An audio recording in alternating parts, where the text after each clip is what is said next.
Í stuttu máli fjallar matvælaöryggi hversu örugg matvæli eru til neyslu og hvort þau valda heilsutjóni hjá neytendum. Í þessari umfjöllun munum við fræða ykkur frekar það og byrjuðum við á því að heimsækja stað sem afbragðsdæmi gott matvælaöryggi. Því næst tókum við viðtal við landbúnaðarráðherra til að fjalla meginatriði matvælaöryggis.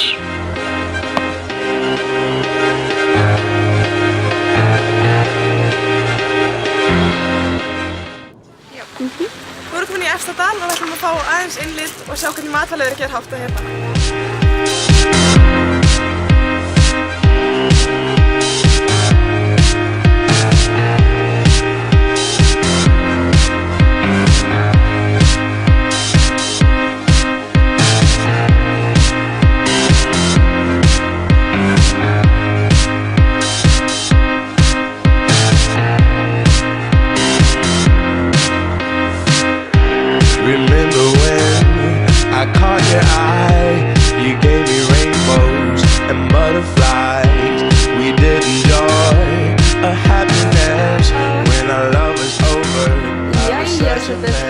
Hvernig smakar?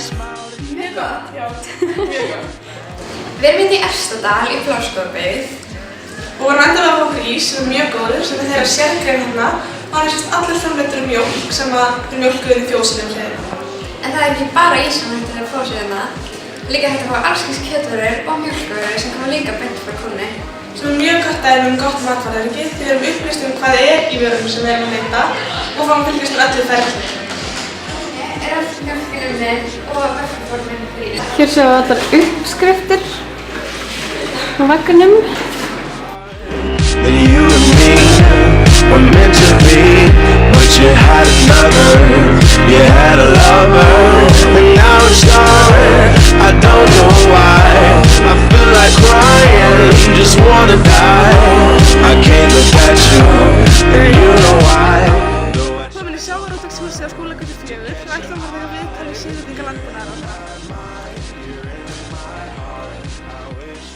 Matvælaöryggi það sem snýst að neytandinn geti keypt mat og verið nokkuð öruggur að þau séu heilnæm og holl og góð.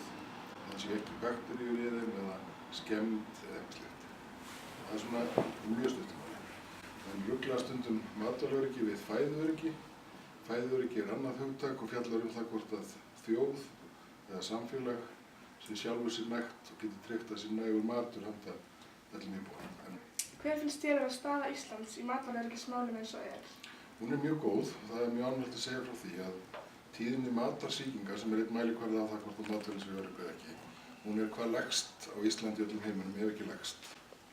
Og við erum annars vegar með mjög góða matvælaframleiðslu, þess að við erum að framleiða heilnæm og góð matvæli, og svo erum við með mjög gott eftirlitskerfi á þeim líka. Þannig að staða matvælaöryggis í Íslandi er mjög gott. Hvert er hlutverk þitt sem landbúnaðarráðherra hvað varðar matvælaöryggi? Matvælastofnun heyrir undir ráðuneytið hérna og þar lendur byrja ábyrgð á því að það sé í lagi og svo er einnig heilbrigðiseftirlit sveitarfélaga og sá hluti sem heyrir undir heilbrigðiseftirliti hvað varðar eftirlit með matvælum að það heyrir líka undir ráðuneytið hér. Þannig að ég ekki segja að ráðherra sé æðsti ábyrgðaraðili í matvælaöryggiskeðjunni. Já. Hver er okkar helstu vandamál í dag, ef það eru vandamál? Ég myndi segja að það sé að við höfum lagað það núna bara síðustu 2 árum. Við geta fylgst með aukaefnum sem er erfitt að mæla. Við vorum ekki með tæki hérna í landinu. Er einhver áberandi munur á matvælaöryggi íslensku þjóðarinnar og annarra landa í Evrópu? Nei, ég myndi segja að það verði ekki áberandi munur. Við getum alveg hikstalaust borið okkur saman við það besta, sem Norðurlöndin og Þýskaland og slík lönd. Hvernig er stuttu máli sagt best að tryggja matvælaöryggi að þínu mati? Ég held að okkur hefur tekist á margan hátt. Varðandi innlendu framleiðsluna þá eru framleiðslueiningarnar okkar ekki svo stórar. Þetta eru oft fjölskyldubú og afkoman sem þau þurfa að hafa þessa lifibrauð. Þau eru beintengt nýtingunni og náttúrunni og það stutt bil á milli framleiðandans og neytandans. Innflutningin, að þá erum við sem sagt, gætum við kannski sett þar kröfur að við myndum vilja að allt sem er flutt inn væri framleitt við sambærileg skilyrði á Íslandi. Það myndi þýða að hingað kæmu dýrari vörur heldur en ella og það er svona áhættan sem við þurfum að fylgjast með. Er verið að flytja inn vörur sem eru framleittar við lakari dýravelferðarskilyrði, lakari meiri eiturefnanotkun eða eitthvað slíkt. Og þar er eftirlitið. Þar þurfum við að tryggja eftirlitið. Hefur matvælaöryggi skánað eða versnað frá því sem áður var? Ég held að það hafi verið að batna mjög lengi, en við erum búin að vera á býsna góðum stað í langan tíma.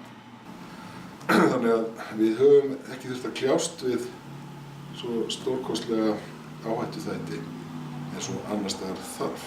En eins og þá þurfum við alltaf að vera á vakt, alltaf að vera á tánum og ég held að okkur tekst það bara nokkuð vel. Ok.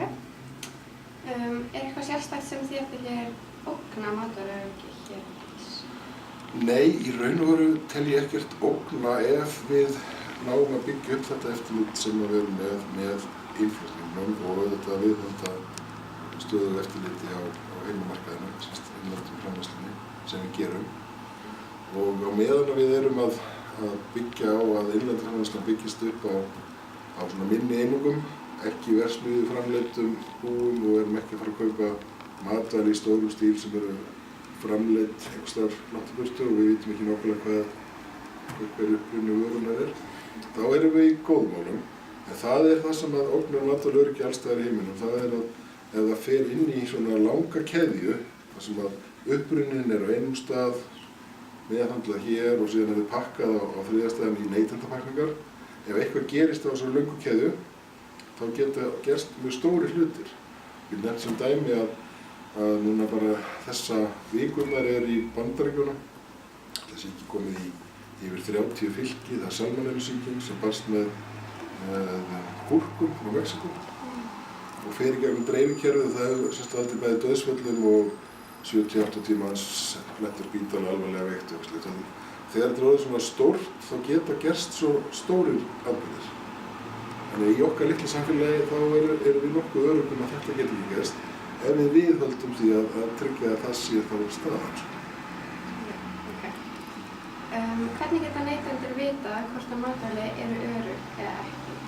Þeir eiga geta gengið að því nokkuð vísu að það opinbera eftirlit sem við erum með að þegar þú ferð út í búð, kaupir vöru, þá áttu að geta gengið að því vísu að matvælaöryggi sé á þessu háa öryggistigi sem við erum á.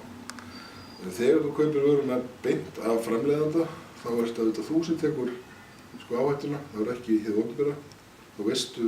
Þá þarf þú auðvitað að vita svolítið meira um framleiðanda. Margir neytendur vilja gjarnan geta keypt vöruna beint af framleiðanda og það er fínt.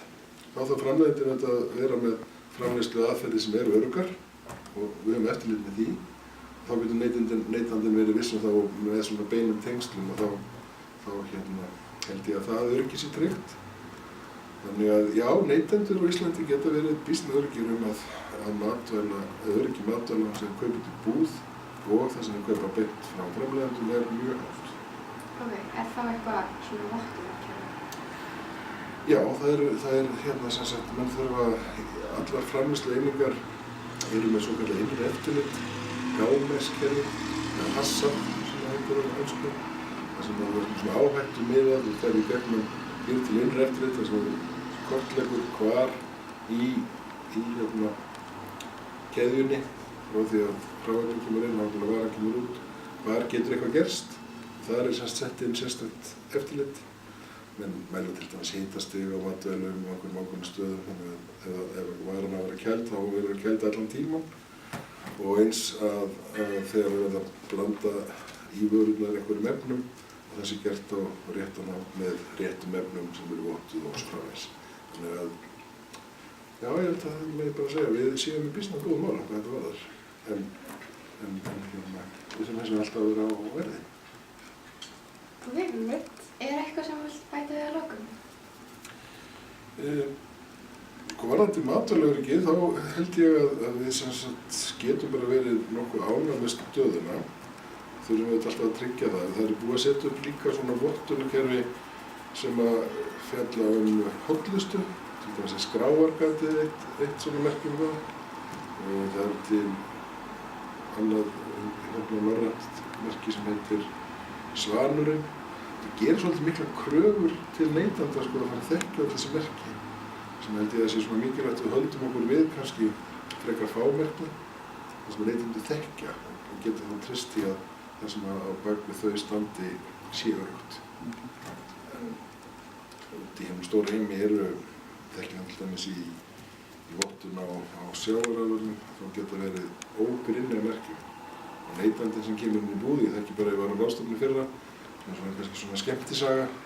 Það var í Bretlandi og verið að spyrja af hverju kaupir breski neytandinn þennan fisk en ekki einhvern annan. Og þá voru einhver 20%, 25% sem þekktu vottunarmerkin. Og svo voru einhver sem að, einhver 30-35% sem sagði að fóru bara eftir verðinu, það var ódýrastur að gert það. En síðan voru bara ansi margir sem sagði þessi fiskur er svo ljótur, ég vil ekki vera hann. Þannig að það er svona margt merkilegt sem að stýrir áhuga neytandans. En í þessu löndum og þar með Bretlandi þá getur man oft treyst í að hið opinbera eftirlit sé það gott að þeir eiginlega treyst í öryggi sem fyrir. Það er nokkuð lífilegt. Já, það sé það bara. En stóra myndin er þessi, tími matarsýningar á Íslandi sem besti mælikvarðinn á matarsýningar, eða á mataröryggi, hann er hvað legstur heiminum, við erum búin með. Það er frábært, það er mjög gott. Þá er það bara komið. Spurningar þar, já, það er það. Þið hljótu nú að fá 10 fyrir þetta verkefni. Það hittar ráðherra. Já, besti hjálpar. Ekki nóg. Það er hættulegt. Herru, en ég ætla nú samt að fá að stöðleiti mynd af ykkur öllum. Já, það. Djöfulsins snilld er þetta, ha?